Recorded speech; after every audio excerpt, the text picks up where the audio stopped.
if you ever try to use like a credit card on a porn site, it kind of sucks. Like you basically put it in, you get like fraud checked like 5 times. You have to like call your bank, and you have to be like, sorry, no, I'm trying to buy porn. I'm doing it myself. And then like it's kind of awkward to do that to begin with, depending on the process, if you even have to like talk to someone or something. So you don't have to go through all that like weird fraud stuff, basically.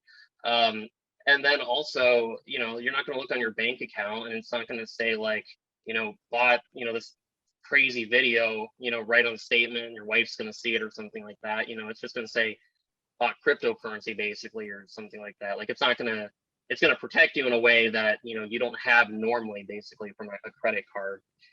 So it's like I've tested it out, a few times on just regular websites because there's certain pornographic websites right now that have cryptocurrency as like an alternative payment method because they all see the same thing that they need to go that direction.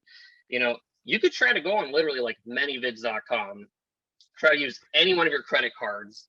Every single time you're going to get a fraud check. Use a cryptocurrency, you get no fraud check, goes straight through. There's no problems to the buyer, basically. So that's just a real benefit you get. Like once you understand the knowledge of cryptocurrencies, you can very easily take advantage of it to buy content like this in a much smoother and easier transition and fashion. Which is great because like I know there's people that still they won't buy cannabis at a store because they don't want their information out there. So it's kind of like the same thing. You just privacy when it comes to especially this space is so important. So I think that's like that point is very very much well received, and I think ultimately it's such a great thing and will open up the space for so much more people.